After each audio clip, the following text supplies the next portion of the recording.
Transformar a cidade é papel de todos? A necessidade de transformar os espaços urbanos ficou ainda mais urgente com a pandemia da Covid-19. As transformações atingiram a forma como se pensa a moradia, os escritórios e o lazer, principalmente quando se fala de segurança, de saúde e sustentabilidade. Por isso, é importante discutir o futuro das cidades. Para quem as melhorias devem ser pensadas e quais serão os profissionais à frente desse processo? Essas e outras perguntas a gente responde nesse episódio que começa agora. CREA São Paulo, Conselho Regional de Engenharia e Agronomia do Estado de São Paulo, apresenta CREAcast. Bem-vindos! Eu sou Tereza Morrone e hoje o nosso CREAcast vai acontecer direto da sede do CREA São Paulo. O presidente do Conselho e engenheiro de telecomunicações, Vinícius Marquesi, assume o bate-papo com o jornalista e escritor Raul Justilores. O Raul é autor do livro São Paulo nas Alturas, a revolução modernista da arquitetura e do mercado imobiliário nos anos 1950 e 1960. E lançou também recentemente o seu canal no YouTube e podcast São Paulo nas Alturas, em que busca discutir o presente e o futuro das cidades. E agora com vocês, direto do CREA São Paulo, Vinícius Marquesi e Raul Justilores. CREAcast episódio 8 com o Raul Justilores. Conseguimos trazer o Raul. Brincadeira. Foi uma conversa, um alinhamento bacana e a ideia de trazer reflexões, exemplos de outras cidades, uma série de iniciativas bacanas e compartilhar com profissionais, né, para mostrar que é possível fazer diferente. Então, Raul, obrigado por aceitar o convite, obrigado por estar aqui hoje, disponibilizar seu tempo. É um cara super concorrido. E fique à vontade, a casa é sua. Eu que agradeço. Aliás, primeiro dia de sol, quase primavera no meio do inverno. Então, fiquei feliz de sair de casa. Frio pra caramba, né? Pelo amor, eu sou caipira, sou do interior. Isso aqui, pra mim, é quase a morte. Eu sou caiçara, eu tô acostumado a... Pior ainda. Santos. Pior ainda. Não, que bacana. O Raul, que é jornalista, né? Vinícius, mas não é engenheiro. Onde já se viu trazer engenheiro pra falar no CREAcast? Não, o Raul... Tudo que ele discute, todas as propostas de solução, toda essa boa vontade, essa energia que ele disponibiliza para trazer essa reflexão e compartilhar essa reflexão com muita gente, todas essas iniciativas, elas estão diretamente ligadas à engenharia, né? Elas passam por meio de profissionais, de projetos, e esse é o motivo de trazer uma pessoa que tem essa expertise, conhece muito, tem muita referência, para conversar a respeito e mostrar realmente que é possível fazer diferente e o quanto a má administração, né, a gestão pública pode atrapalhar em boas iniciativas. Então, a gente vai conversar um pouco de tudo aqui. Então, Raul, por onde você quer começar? O que você acha legal? Falar rapidamente, aí para quem não me conhece ou quem não conhece o meu canal no YouTube, tentar explicar por que a gente precisa chacoalhar um pouco São Paulo, o mundo da engenharia, o mundo da arquitetura, mas especialmente o mundo da burocracia. Que a gente está no meio de uma crise econômica enorme, a gente ainda não mediu os impactos da pandemia, nós não somos a Dinamarca, a Noruega, que em 6 meses vai estar tudo resolvido. E a gente se dá o luxo de desperdiçar boa parte das cidades, não só em São Paulo. Então, eu gravei um vídeo aí sobre a cidade de Matarazzo, que a gente tem que lembrar que aquele hospital perto da Paulista fechado desde 93. Imagino que muita gente aqui nos assistindo não tinha nem nascido, o que me irrita profundamente. Tem gente que nem nasceu e está assistindo, entendendo, etc., em 93. Mas o Pacaembu é um estádio aí se desmanchando há anos com pouco uso. E foi assunto aí de outro vídeo. Eu fiz um vídeo sobre o centro. E a gente tem que lembrar que do Palacete Martinelli ao Palácio dos Correios, a Galeria Prestes Maia, quase todo o Parque Dom Pedro, você está há 20, 30 anos prometendo que alguma coisa aconteça ali e nada sai. Então é menos imposto, menos IPTU, menos empregos, menos trabalho aí para engenheiros e arquitetos. Então a gente hiberna. Exato. Só para... Ele citou alguns vídeos que ele fez, né? Se você quiser conhecer mais a fundo desse vídeo e entender um pouco do que a gente vai abordar aqui, o canal do Raul é o São Paulo nas Alturas. Já está fazendo um baita sucesso, né, Raul? O Instagram do Raul é Raul Justilores. Também sigam lá, tenham curiosidade e vocês vão entender um pouquinho mais do que a gente vai abordar aqui, porque ele detalha muito as dificuldades em um empreendimento como a cidade de Matarazzo, né? Tem ali detalhes da burocracia que são muito interessantes, que com certeza muita gente que vive em São Paulo não conhece, né? A questão do Pacaembu também. E o desperdício de recursos. Quando você não faz nada, não é que você está deixando de gastar, não. Você está desperdiçando recursos, né? Como você disse, impacta muito na vida das pessoas e diretamente na vida de profissionais que poderiam estar ali envolvidos em projetos que poderiam mudar e impactar diretamente a vida das pessoas. Então esse é o grande ponto de discussão. E sigam também aqui o meu amigo Vinícius Marquesi, no Instagram, Facebook, YouTube e no LinkedIn. É bom que mais gente se envolva nesse assunto, porque no jornalismo eu sempre ouvia isso. Por que você não escreve mais sobre economia, que é a tua área, ou sobre a China? Cidade é um assunto menor. Por incrível que pareça, tem uma audiência enorme querendo saber mais de cidade. E acho que a mídia tradicional não está oferecendo. Então, que bom que o CreaCast também esteja trazendo esse tema. Que essas situações cheguem a mais pessoas, né? Além de ser um canal de comunicação para nós, né? De conexão com o profissional, é muito interessante, porque o vídeo da cidade de Matarazzo é um vídeo que ele viralizou, né? Eu recebi por WhatsApp e muito antes da nossa conexão, né? Da nossa conversa. O francês lá tem carisma. Exato. Além dele ser carismático, você conseguiu explorar muita coisa dele ali. E eu comecei a assistir o vídeo por curiosidade, por ser um projeto de engenharia. Ou seja, o que me conectou no vídeo foi a profissão. Só que a hora que ele começa a falar do Condefat, a hora que ele começa a falar de valores... E então não é um vídeo que fala sobre não só o projeto em si, como que ele estruturou, mas fala das dificuldades, e isso é muito bacana, que são pontos delicados, né? Mexe aí com questões políticas, gestão pública, e ali está tudo exposto, né? A dificuldade, como que ele fez, como que ele tramitou esse projeto que ainda não finalizou na totalidade. Então, tem algum ponto naquele vídeo o que chamou muito a atenção, que gravou, você falou assim, isso aqui não acredito, isso aqui não é possível. Olha, vários. Talvez o maior é a oposição dos próprios vizinhos ao empreendimento. Eu lembro que aí final dos anos 90, início dos 2000, se dizia que ali ia haver um Centro Cultural Banco do Brasil, e é o que parece que os vizinhos queriam. Eu acho que quanto mais rico é um bairro em São Paulo, mais ele quer um centro cultural na sua esquina ou um parque no seu quintal. Não importa que 2/3 da cidade mal tenham a iluminação ou saneamento.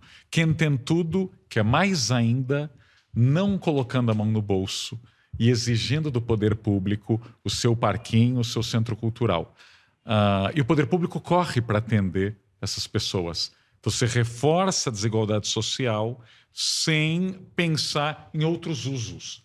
Então o Alar nos faz pensar como um hospital abandonado pode ter 30 usos e gerar empregos e mais dinheiro e mais vida. Bacana. Você falou iluminação e saneamento. São segmentos, assim, engenharia pura. Isso pra gente é música, né? Mas, e você falou de questões sensíveis e políticas, né? Que há ali um atendimento, entre aspas, mais simples e mais rápido para regiões nobres, né? No caso de São Paulo, a gente tem o centro de São Paulo, que é uma das únicas capitais que eu conheço que não explora o centro, né? Com raras exceções aí, e boas iniciativas, né? Alguns solitários no discurso, algumas boas iniciativas da gestão pública. Cidade Limpa foi um divisor de águas, né? Da gestão do Kassab, acho que na época, muito bacana. O Facundo, que ele vem falando muito, discutindo de maneira muito diferente o centro, mas são vozes solitárias, né? Não há um programa de política municipal, de política pública para explorar um potencial gigantesco que todo mundo explora. Ou seja, ninguém vai inventar nada. É só você copiar o que está sendo feito. E o que você acha do porquê eles não fazem isso aqui? Eu acho que a gente não pensa aí de uma forma sistêmica e de uma forma integrada, né? Lembra que a prefeita Erundina levou a prefeitura lá para o Parque Dom Pedro e não se abriu um restaurante ao redor. Não tinha nada ao redor, era uma ilha. Aí Maluf e Pito odiavam o lugar, Marta Suplicy leva para o edifício Matarazzo. Também não mudou. A gente acredita que repartição pública e centro cultural vai melhorar uma área. Então aí a Luz, a Estação da Luz, o centro, que comprovam que a gente insiste numa receita que não funciona. Ou seja, cadê os apartamentos, cadê a moradia, cadê os escritórios por lá? E posso fazer uma provocação? Você responde se quiser. Por favor. Você, amanhã, prefeito de São Paulo, o que você faria? Por onde você começaria? Eu acho que tem que começar identificando todos os terrenos que pertencem à prefeitura e que estão vazios. Que deve ser entre 7 mil a 30 mil terrenos. Tá. Dá para fazer uma grande mudança com isso. Tanto em geração de recursos, como na construção neles. Certo. Em que modelo? Você venderia os terrenos ou faria parcerias público-privadas ou daria em permuta a troco de outras iniciativas? Eu acho que eu faria tudo isso e mais um pouco. Eu acho que é teste, né? Eu acho que o ideal é assim, você faz 5 de um jeito, 5 de outro e vê o que funciona mais. A prefeita de Paris pegou 23 grandes construções públicas tombadas da cidade e privatizou num modelo de venda por concurso. Então, quem apresentasse o melhor projeto e o maior investimento para cada um desses imóveis, levava. Então, a ideia, ainda mais sendo Paris, não era apenas vender para uns sheiks sauditas fazerem umas torres de vidro por lá. Eles queriam ver primeiro que investimento era esse. O projeto em si, né? O que isso afetaria na vida das pessoas. Então, o Hospital Matarazzo vai virar o quê, por exemplo? Isso Paris quis saber. Você vai comprar e fazer o quê com isso? O teu projeto é super legal e tem menos dinheiro que o pessoal do Catar, vamos dar vitória para você, porque o teu projeto é melhor para Paris. Ou seja, Paris sacrificou um pouco caixa, sem gastar dinheiro, mas para ter projetos melhores. Isso é raro por aqui. Muito raro, mas aí eu tenho que fazer, não uma defesa, eu estou aqui muito para realmente discutir e a gente tentar achar caminhos possíveis, né? Porque eu estou presidente, né? Isso aqui é uma autarquia federal, tenho órgãos de controle como o Ministério Público Federal, Tribunal de Contas da União. Estão acima, não recebemos R$1 de recurso público, toda a arrecadação proveniente de profissionais. Comparar com Paris, a gente está comparando os desiguais. Claro. Com relação à cultura, com relação à legislação, né? Que norteia esse tipo de iniciativa. E eu tento fazer algumas coisas aqui e eu me frustrei muito com relação à velocidade, com relação à legalidade, com relação a esse controle que se tem. Porque você entra querendo mudar tudo, você tem autonomia, estou no cargo de presidente, falando, não, vou fazer, vou mudar. E eu acabei errando muito. Claro. E uma das iniciativas, Raul, aqui compartilhando com você, é realmente de dar uma sede melhor para os colaboradores. Perfeito. Né? A gente tem, acho que 5 sedes aqui em São Paulo, e todas elas têm problemas. São antigas, não atendem às necessidades, são caras para a administração, são extremamente trabalhosas do ponto de vista administrativo. Então, tem muita gente cuidando de sede, de manutenção. E a gente desenvolveu aí um processo copiado de um edital do próprio Ministério Público Federal de permutar essas 5 sedes a troco de uma única sede que atendesse todos os requisitos. E mesmo assim, e será muito mais barato para o Conselho, do ponto de vista financeiro. Nós não vamos gastar nada, a gente só está disponibilizando essas sedes que são extremamente bem localizadas. Então tem aqui na Faria, tem na Rebouças com Oscar Freire, tem na 4 andares na Angélica, quase na Paulista, Nestor Pestana e um terreno de 11 mil metros ali na Marquês de São Vicente. Vocês estão bem, hein? Realmente, são muito bem localizadas. Entrou com um edifício que atenda ali aqueles requisitos que foram propostos no edital. E é claro que existem questões políticas, mas esse tipo de iniciativa, mesmo você tendo uma economia visível, você tendo um prédio que estaria adequado às normas de acessibilidade de tudo, a gente ainda encontra muita dificuldade para encontrar amparo desses órgãos de controle e da legislação. E eu sou uma estrutura pequena comparada a uma prefeitura de São Paulo, comparada a um governo do estado. Então, quando você fala, puta, a gente tem de 7 a 30 mil terrenos, propriedades, eu imagino que não deve ser fácil. Mas alguém tem que fazer, alguém tem que encarar o desafio. Então, aí eu gosto dessa, desse impulso de falar assim, a gente precisa discutir. Se for difícil, vamos achar uma solução, vamos mudar a lei, vamos buscar a guarida desses órgãos de controle. Mas é que são tantos interesses envolvidos que essa burocracia, nosso excesso de leis que você falou, eles realmente são extremamente difíceis de vencer. Claro. E eu sinto isso aqui, uma pessoa que é da iniciativa privada que está na administração e tem autonomia para fazer. Claro. Entendeu? Aqui é presidencialista, então tem autonomia, mas é muito difícil fazer. Então, com tudo isso, você acha que é possível fazer? Eu acho que a gente tem que lembrar da Copa e da Olimpíada. Foi feito. A gente construiu um estádio longe de tudo, aqui em São Paulo. Aliás, até hoje, né? Ele é rodeado Você acabou por um comigo. grande vazio. Sim. Ele é rodeado por um grande vazio. O governo do estado teve essa ideia brilhante de fazer minhocões, monotrilhos, ligando o aeroporto de Congonhas ao Morumbi. Porque, obviamente, ia ter 2 jogos no Morumbi e você precisava gastar ali uns 5 bilhões com monotrilho. Então, quando houve interesse, essas coisas saíram. Ninguém precisou reclamar. Agora, esqueçamos Paris de lado e pensemos em Buenos Aires. Eu me mudei para Buenos Aires no final de 98. Puerto Madero já era uma realidade que tinha começado em 91. Então, em 6 anos, Puerto Madero já existia. Eu sou de Santos. Naquela época, em Santos, já se falava que Santos teria o seu Puerto Madero. Hoje, o Puerto Madero tem pelo menos 10 arranha-céus mais altos que qualquer prédio de São Paulo. E é uma área com universidade, moradia, tudo mais. Santos não tem nem a primeira pazinha num Puerto Madero de lá.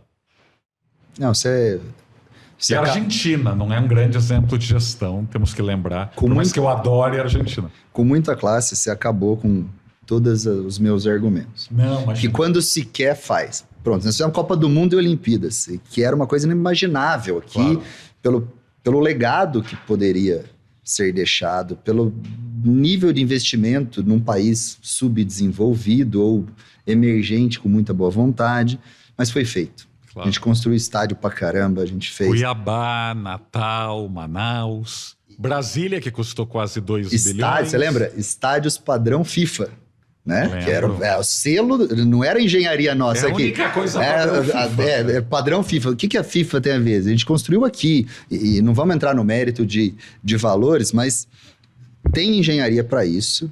Nós somos reconhecidos como nesse segmento no mundo inteiro. Claro.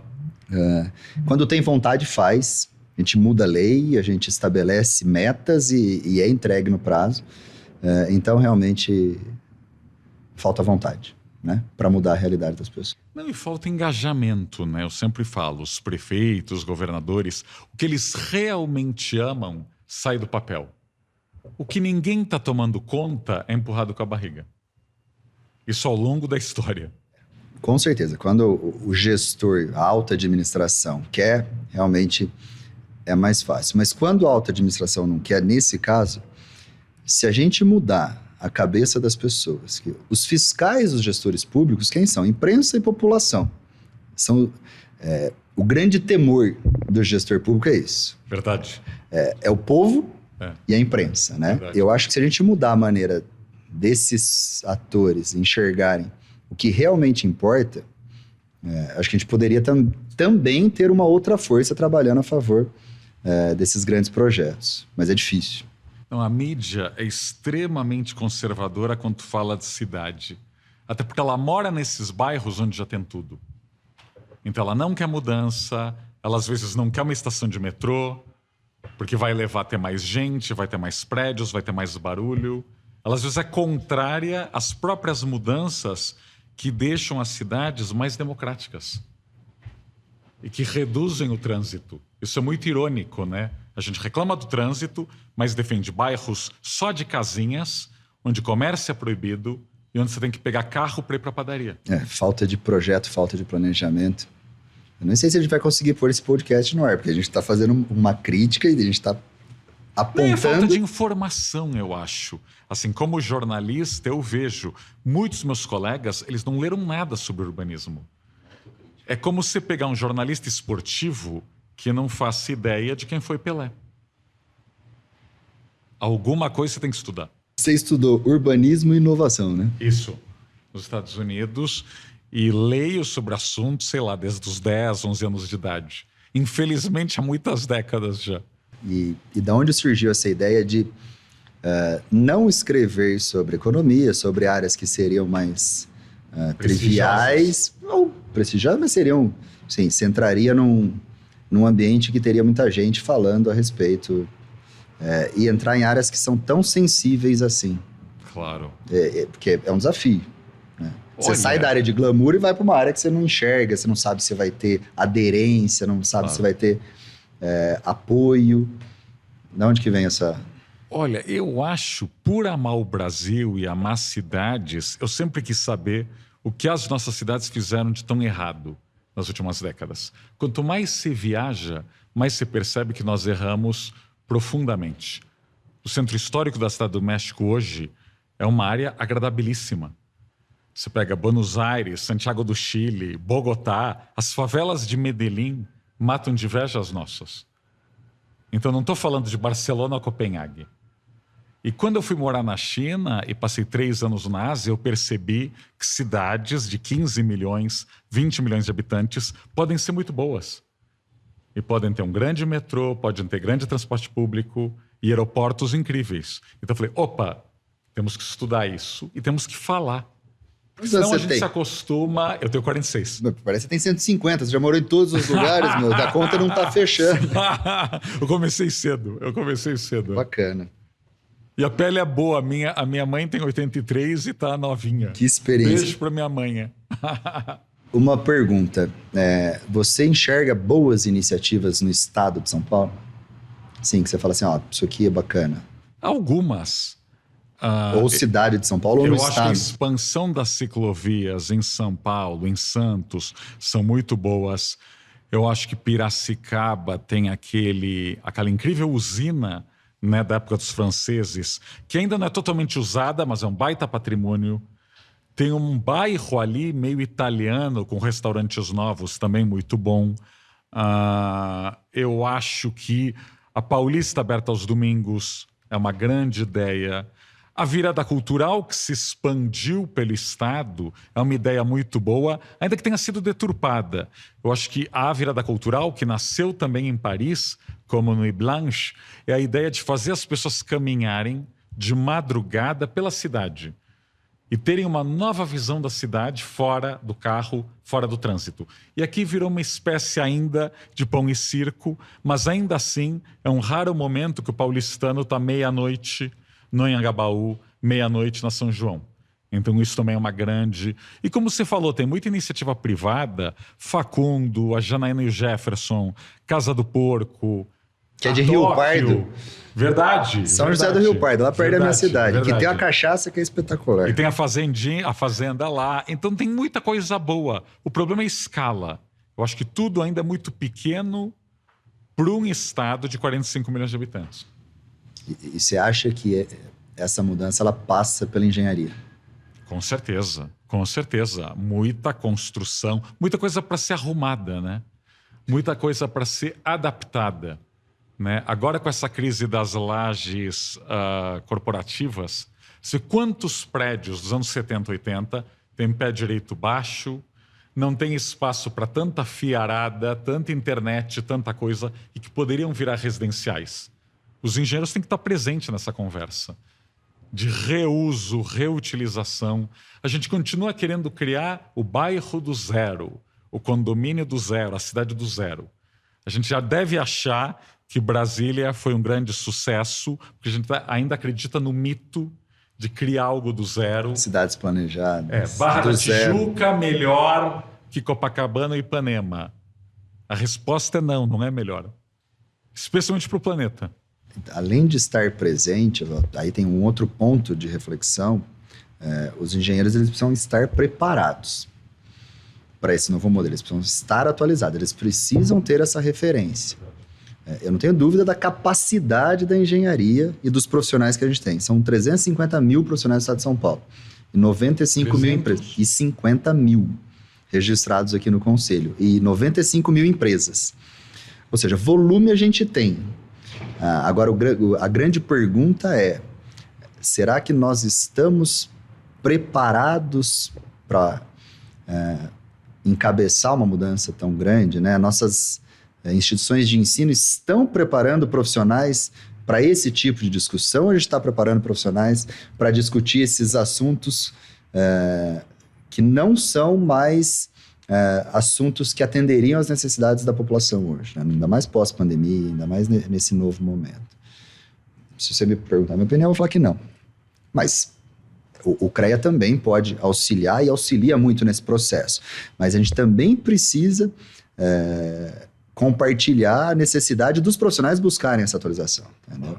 Porque senão a gente vai poder abrir uma série de possibilidades de discussão e a gente não vai ter quem consiga protagonizar esse processo. Dos planos diretores, por exemplo. Uma das coisas que eu mais recebo aqui, Raul, pedido de prefeitos e secretários e vereadores: você tem alguém bom de plano diretor para me indicar? E aí eu falo, claro que eu tenho, mas é muito difícil achar, assim, coisas diferentes. Tem muita gente boa, mas tem muito espaço, tem muita oportunidade de trabalho para quem realmente tem essas boas referências, entendeu? Verdade. E acho que a gente não está preparando, não. Eu acho que nós estamos anestesiados. É como se você comesse, desde que você tem 10 anos de idade, McDonald's, batata frita, muito ketchup, e 10 anos depois, 20 anos depois, você continuasse no fast food. O teu paladar vai adormecendo. O teu paladar não é educado. Então vai chegar a Janaína e o Jefferson, que você conhece bem, e provavelmente você nem vai gostar. Com as cidades brasileiras aconteceu isso. A gente colocou tanto muro, tanta grade, tanta via expressa, tanta calçada ruim, tanta praça errada, que a gente acha que isso é o normal. Então você vê empreendimentos milionários na Faria Lima, em condomínios fechados, em Alphavilles e afins, que seriam uma piada até em Dubai. Mas pra gente é suficiente. Pra gente é muito mais valorizado do que muita coisa, né? Esse é o ponto, realmente. Impressionante. Como a falta de referência realmente nos transforma ali em pessoas e profissionais que acham realmente que isso é normal. Que estar inserido em realidades como essa é o suficiente pra gente, é pouco. Né? É pouco. Diante de tanto exemplo aí que você citou, é pouco. É uma reflexão para todo mundo. Não, a gente está agora, né? Talvez despoluindo o Rio Pinheiros. O que a gente vai fazer ao redor? A gente vai colocar um shopping na Estação de Traição, vai ter aí umas torres com muros altos, vai continuar sendo um não lugar? Porque a graça de limpar o rio é se virar um lugar vivo, que você de fato chegue perto de um rio limpo. As nossas conversas não vão para essa direção. É fazer uns prédios aí de terceira categoria, shoppings. Exploração imobiliária. Apenas. Fazer uma Faria Lima à beira-rio. Não é fazer uma Paulista à beira-rio. Ou um Higienópolis à beira-rio. Então, isso a gente tem que aprender, né? Madrid despoluiu o seu rio, criou um grande parque linear, né? O Madrid Rio. Seul tem uma experiência de 20 anos de despoluição de rios. Lá eles souberam criar cidade onde havia apenas contaminação. Mas parece que nós somos tão fechados que a gente não olha para essas experiências. E a falta de referência também dos gestores públicos, né? Claro. Em buscar esse tipo de solução. Em pensar mais no coletivo. Agora, quem é bom, quem estuda, quem lê, já sai numa grande vantagem. Você que é engenheiro que está nos ouvindo, se você estuda, viaja, lê, você vai ter uma informação que está em falta por aqui. Não entendi. Aonde você acha que... pode surgir indutores desse processo de transformação, né? Onde são pontos estratégicos. Assim, a indução, porque isso é um processo que ele tem que ser pensado agora, mas ele vai ser desdobrado a médio ou longo prazo. Por onde que você acha que é o início desse processo de indução para a gente formar uma cultura que seja mais voltada aí a esse desenvolvimento urbano, sustentável, que impacte e mude a vida de pessoas? Eu acho que é competição, né? Concorrência. Se a cidade de Matarazzo for um sucesso, algum incorporador imobiliário vai ter uma baita dor de cotovelo, viva a vaidade ferida, e vai querer fazer algo melhor. Se o Pacaembu ou o Anhembi virarem lugares aí muito lotados e gerando muito dinheiro, alguém vai querer fazer algo parecido. Mas a cidade de Matarazzo, você cita lá no vídeo, acho que a gente conversou um pouquinho antes, ela custou quantas vezes mais do que fazer o mesmo empreendimento em situações normais? Olha, daria para fazer uns 20 hotéis daquele tamanho em 3, 4 anos. E aí como que fecha a conta, né? Mas é que tá, mas ele tem que empurrar outros a fazerem pelo menos um pouquinho melhor. Se for um pouquinho melhor, já tá ótimo. Seria, assim, fruto de uma loucura, entre aspas, de um empresário que resolve e decidiu, e não importa o que custasse, ele ia colocar em pé, virar uma referência para os demais dentro de projetos que realmente parem em pé, né? Claro. Então seria um ponto. Ou um prefeito muito bom, né? Você pega o Ed Catch, o Giuliani e o Bloomberg, os três se detestavam. Era assim, um desprezo público. Então, um quis ser melhor que o outro. Isso é positivo. Agora, se todos são medíocres, aí tudo bem, é fácil. Eu acho que o grande ponto de indução, de mudança do que a gente tem hoje para o que a gente pode ter amanhã é o poder público. Eu não vejo com escala e com velocidade. Eu não vejo o poder público em todos os segmentos, eles têm que estar inserido nesse processo de mudança. Aqui a gente anotou aqui uma coisa que eu gosto bastante. Vamos para nossa colinha. Bons projetos na periferia. A periferia ela é realmente esquecida e tem um potencial muito grande, né? E aí, como que você vê a exploração no bom sentido da periferia, no estado como um todo? Olha, a periferia, pelo menos na cidade de São Paulo, que eu conheço melhor, e mesmo lá em Santos, ela tem ativos que os bairros ricos não têm. Ou seja, onde o plano diretor não pegou, você criou muitas vezes bairros muito melhores. Eu estive no Grajaú fazendo esse vídeo, lá tem casas de 4 andares, com comércio no térreo, a família no primeiro andar, a sogra no segundo, e alugam o terceiro pavimento para outra família. E colado tem uma outra casa com uma lavanderia, com boteco, com salão de beleza. Então, tudo que você não poderia fazer no Jardim Europa ou no Pacaembu, você faz no Grajaú. Altíssima densidade, horizontal, sem fazer sombra nos vizinhos, e com comércio e residência muito próximos. Ou seja, a cidade compacta está lá. Falta levar infraestrutura, falta levar saneamento, iluminação, quadras de esportes, escolas melhores. Mas ali tem um grande potencial. Que eu acho que quem assistiu o vídeo do Grajaú percebe isso. Empreendedores de fato estão lá. Não, esse modelo de cidade compacta, onde realmente você combate um dos problemas de São Paulo. O espraiamento, né? O deslocamento, né? Tipo, você tem os centros financeiros que concentram grande parte da população econômica ativa, todas em um lugar só. E a infraestrutura está toda ali, porque é concentrada. Todas as ações são concentradas ali, então realmente a periferia acaba ficando em segundo plano nos projetos e planos de governo, né? Então, tem o Grajaú, eu vejo uma necessidade realmente de profissionais e projetos para que se dê subsídio a gestores, que eu acho que falta muito engenheiro em máquina pública, porque tem amigos que estão inseridos hoje em secretarias, né, no executivo, no legislativo, que em torno de um projeto, de uma iniciativa, de um edital, você tem aí um número maior de advogados do que de engenheiros. Claro. Ou seja, sobra lei e falta projetos. Claro.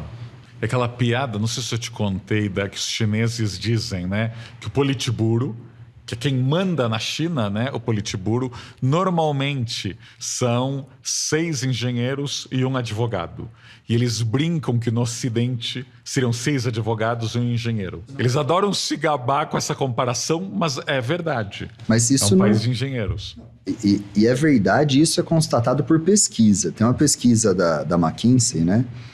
Que ela constata, primeiro, uma necessidade de mão de obra capacitada prevista aí para 2030.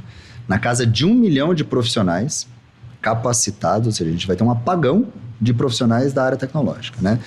Eles são muito específicos na questão de engenharia. Aí eles citam países como Estados Unidos e China, você tem 1 engenheiro para cada 3 a 5 advogados, economistas e administradores. No Brasil, você tem 1 engenheiro para cada 10 profissionais da área do direito e da administração. Ou seja, é um país burocrático do ponto de vista estrutural, né? E aí você compara China e Estados Unidos, o grau de desenvolvimento onde estão. Coreia do Sul, o maior índice de engenheiro por habitante está na Coreia do Sul, e é um país que é o que é. Então não é uma brincadeira, claro. É uma constatação, é uma realidade. A Coreia forma um pouquinho mais de engenheiros que o Brasil por ano, tendo uma população que é menos de 1/4 que a nossa. E, trazendo para a nossa realidade, São Paulo ainda está mais bem abastecido de profissionais, né? E mesmo assim falta profissionais, falta no ponto de vista de volume, de profissionais totais e do ponto de vista de qualificação. Claro. Entendeu? E eu acho que o único caminho para a gente mudar, para que essas conversas que a gente está tendo hoje, daqui 10 anos, elas sejam em cima de coisas que deram certo, não de possibilidades ou hipóteses, eu acho que a gente precisa começar a discutir isso já. Né? A formação e a qualidade da formação, né? A capacitação, a atualização desses profissionais que estão. E eu acho que é uma responsabilidade, o CREA tem uma responsabilidade muito grande, não estou me furtando aqui, muito pelo contrário, a ideia de trazer a discussão é justamente para começar a atingir pessoas, a refletirem sobre o assunto, para juntos construir uma solução. Vinícius, você está criticando todas as frentes, qual é a solução? Não sei, a ideia disso realmente é que isso se propague e que a gente chegue em soluções conjuntas, né? Com pessoas de todos os ramos, de todas as frentes. Até porque a gente tem que se lembrar que aí 2009, 2010, 2011, quando a economia do Brasil estava bombando, o Cristo Redentor saía aí voando na capa da Economist, nós éramos uma sociedade complacente. Eu lembro da Dilma chegar a dar explicações para a Merkel do que a Merkel deveria fazer na União Europeia. Então nós temos que hoje ser menos complacentes, admitir os nossos erros, os pés de barro daquele crescimento e fazer diferente. Não, sem dúvida, sem dúvida. Ó, só o pessoal que está acompanhando, ó, tá vendo o Guilherme fazendo superprodução. Ó, quem tiver alguma pergunta pro Raul, pode mandar aí, que a gente já compartilha aqui. Só pergunta fácil. Sigam o Raul, que vocês vão entender mais do que a gente está falando. Ele compartilha muita coisa bacana, realmente. Muita informação, muita referência boa de outros lugares, além de ser uma enciclopédia viva, né? E o canal do Raul no YouTube, lá São Paulo nas Alturas, é sensacional. E traz muito exemplo de coisa bacana e a realidade de iniciativas bacanas, né? As dificuldades, os desafios. Então, ó, o pessoal que está na live aí, manda as perguntas aí. Vamos continuar. Estamos aqui no rooftop do CREA. Vamos falar, a gente está no rooftop aqui. A gente está no 14º andar aqui na Faria Lima, que tem uma visão espetacular, onde é a sede do conselho. Depois da pandemia vai ter coquetel aqui. Exatamente. Venham. Assim que, se Deus quiser, todo mundo vai vacinar o mais rápido possível, a gente vai voltar à vida normal. A gente tem muita atividade aqui que elas são presenciais, muitos polos de discussão, muitas reuniões de discussão, e a gente sente muita falta disso aqui, né?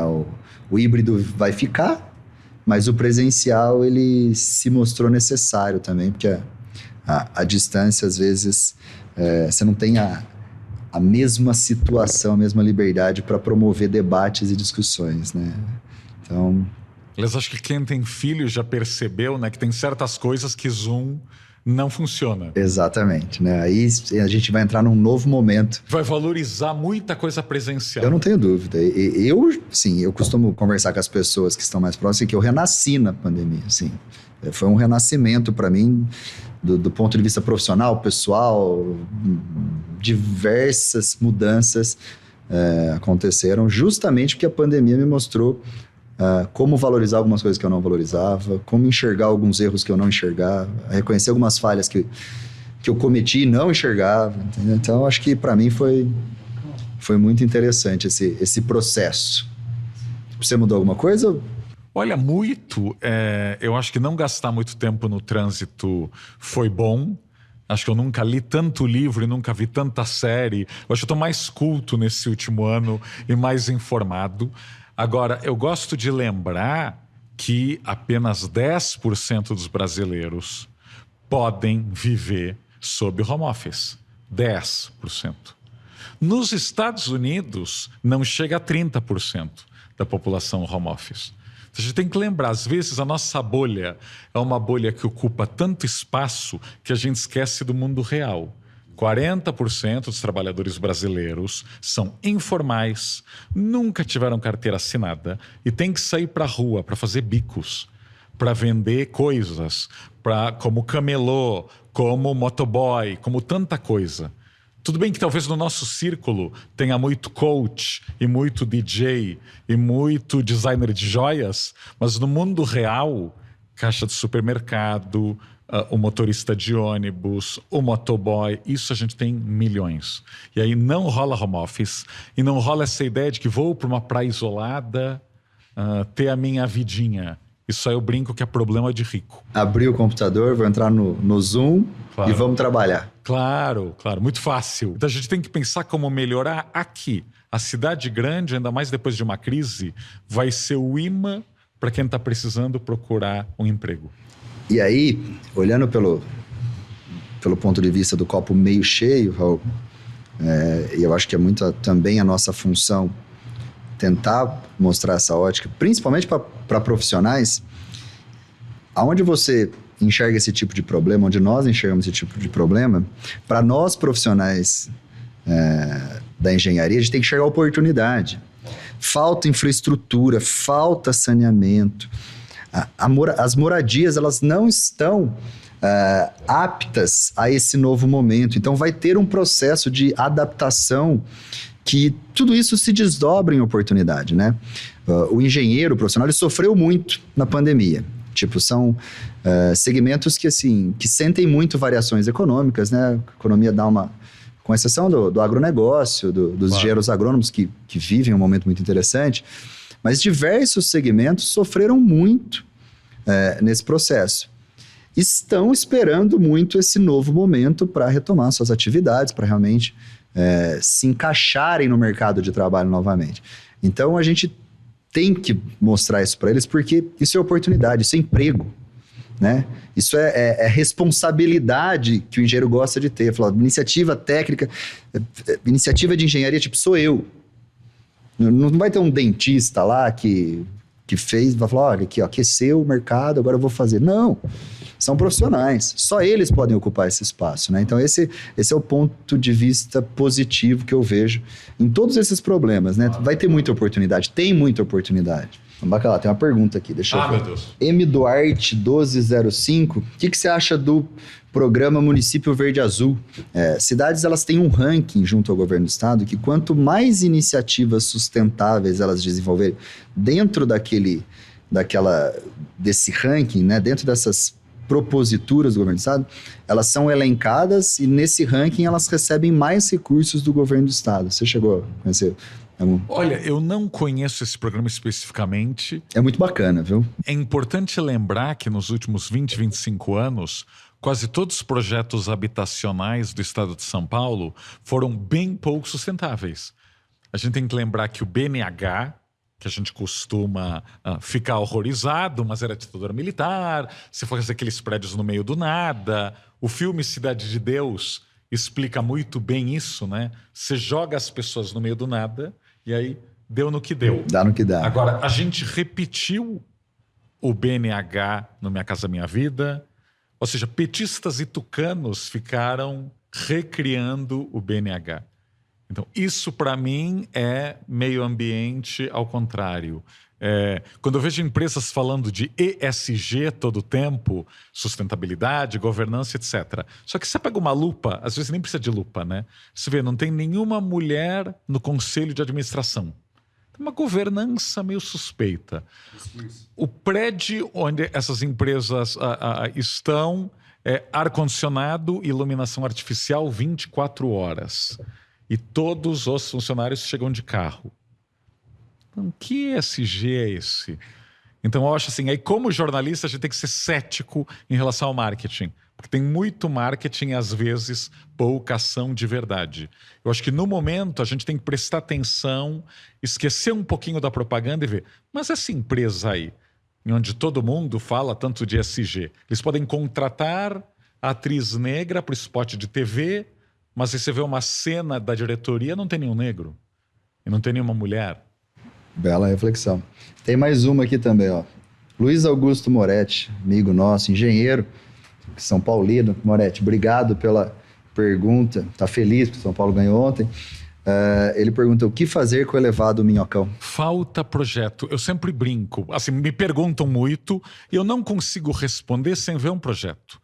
Porque você tem bons exemplos pelo mundo de quem manteve elevados.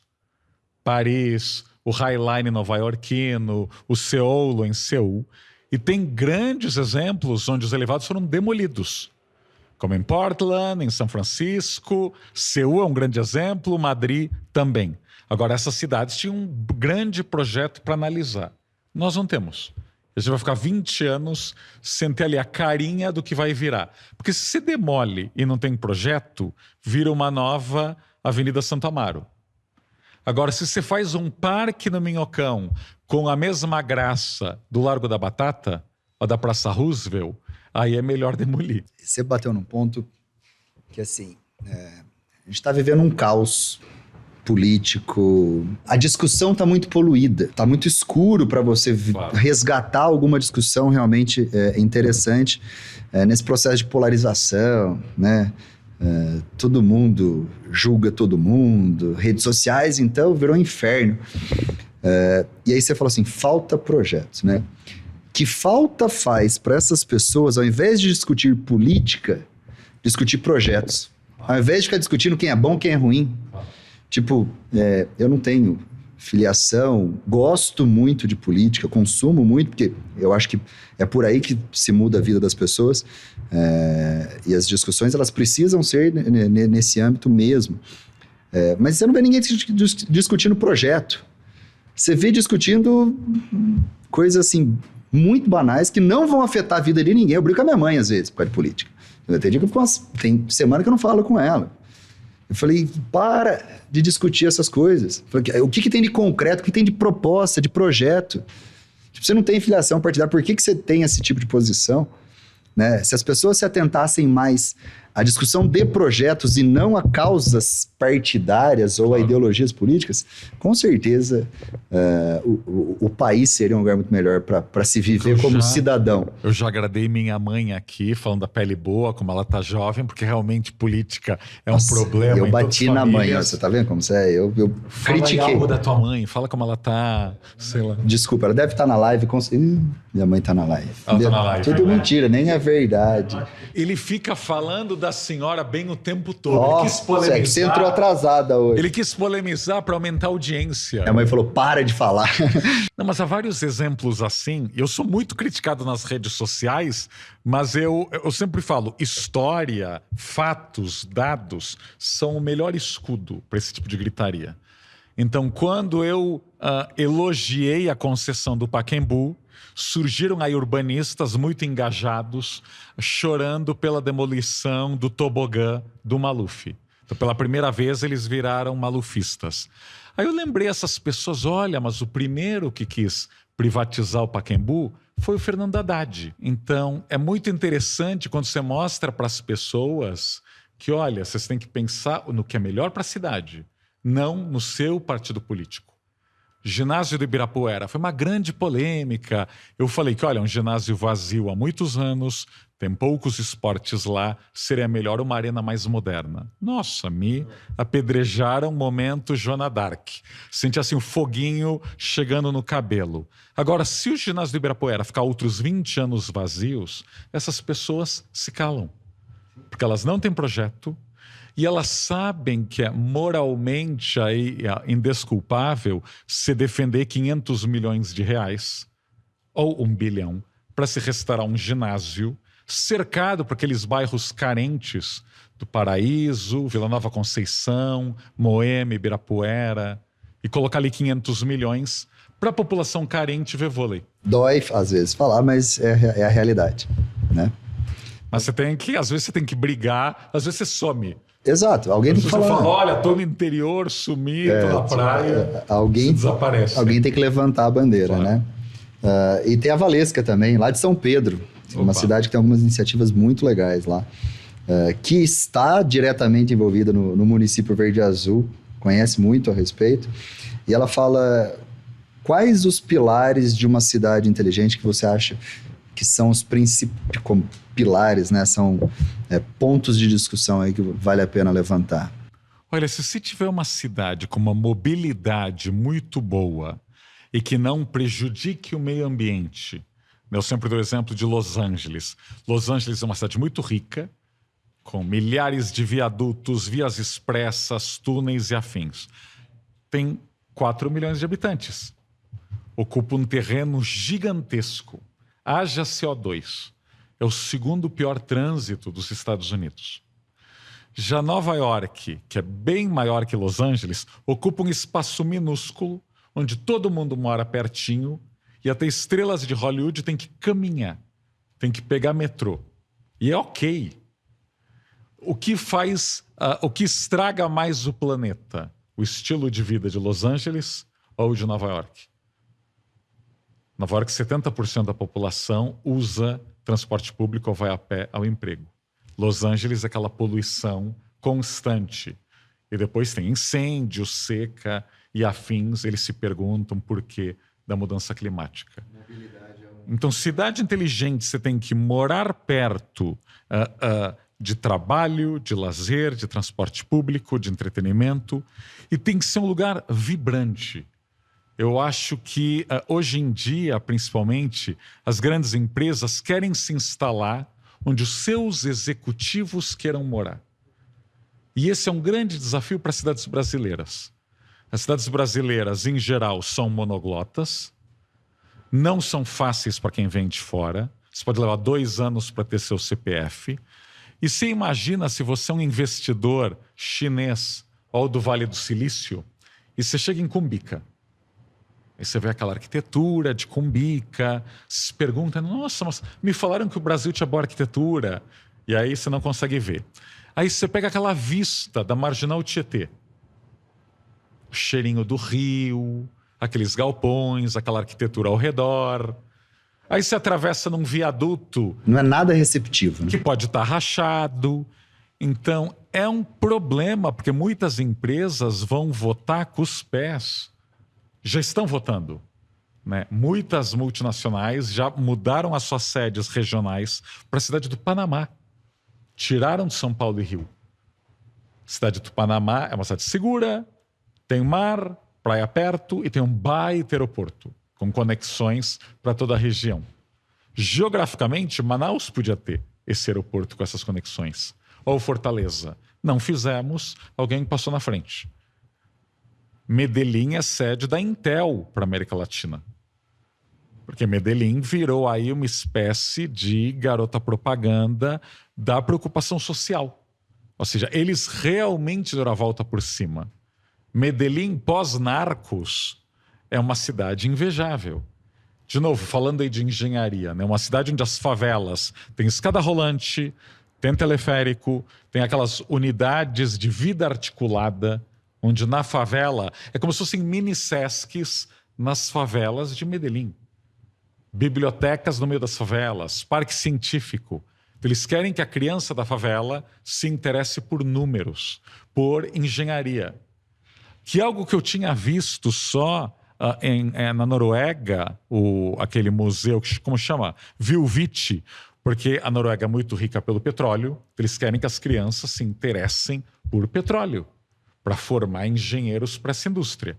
Então tem um baita parque científico focado no petróleo lá em Bergen. Medellín tem um parque assim. Então você ensina a engenharia, o interesse pela engenharia desde a infância. Porque o nosso problema, eu vejo que eu tenho muitos amigos que são pais e que choram tarde demais, porque os filhos chegam aos 23, 25 anos, não estão trabalhando e todos querem criar uma ONG, ou virarem cineastas, ou virarem músicos. E olha, não há 100 mil empregos de cineasta no Brasil. Agora, na engenharia, você tem que formar desde cedo. Uma das maiores causas aí da disparidade de gênero nos salários é que as meninas do Brasil são educadas para quererem profissões que são mal pagas. Eu lembro que a Michelle Obama falava muito disso nos Estados Unidos quando eu morava lá. Quer que as mulheres tenham salários maiores? As mulheres têm que aprender a ser desenvolvedoras, desenhar games, saber matemática, computação, engenharia.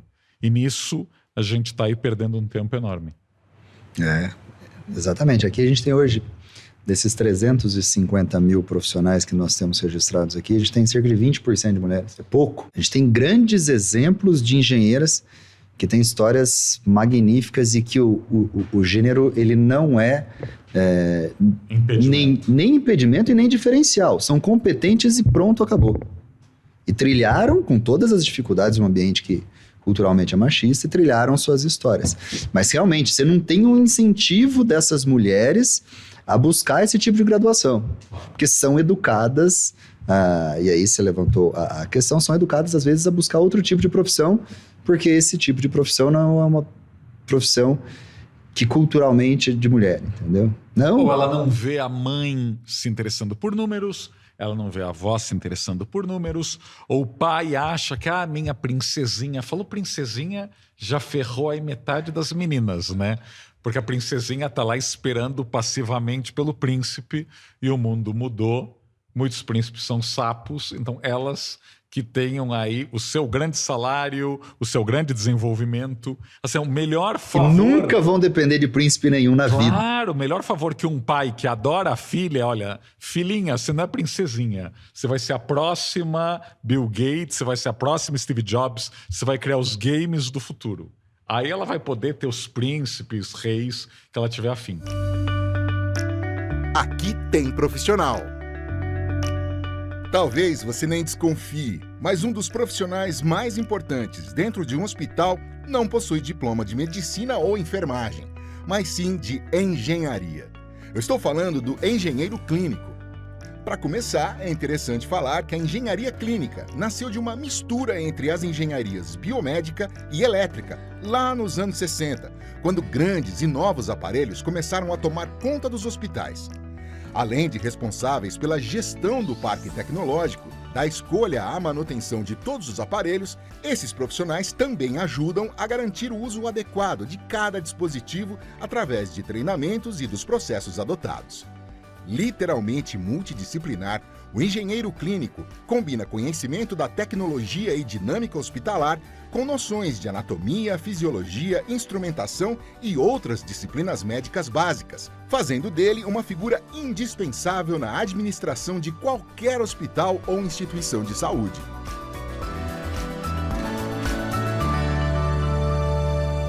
Eu saio de hoje dessa conversa com bastante tarefa de casa. Hoje é o tipo do dia que pós-expediente eu não durmo, minha cabeça vai ficar rodando, eu vou ficar pensando em tudo que a gente conversou, eu vou ficar buscando outras coisas, vou mandar mensagem pra você no meio da madrugada, vou mandar mensagem pro pessoal que tá aqui e falar, pô, você tive uma ideia, entendeu? O pessoal que... Opa, tá todo mundo animado. Não, ele... Priscila tá anotando lá. Não, exatamente. Agradecer a Pri, Bianca, Lê, Gui que tá aqui, Ana, que acompanharam todo o pessoal que veio aí para fazer. Agradecer você, se quiser deixar um recado para os nossos profissionais aí, diante de tudo isso, apesar de você ter dado câmera. um monte de frente, um monte de possibilidade, um monte de desafio que são totalmente relacionadas aos nossos profissionais, fica à vontade.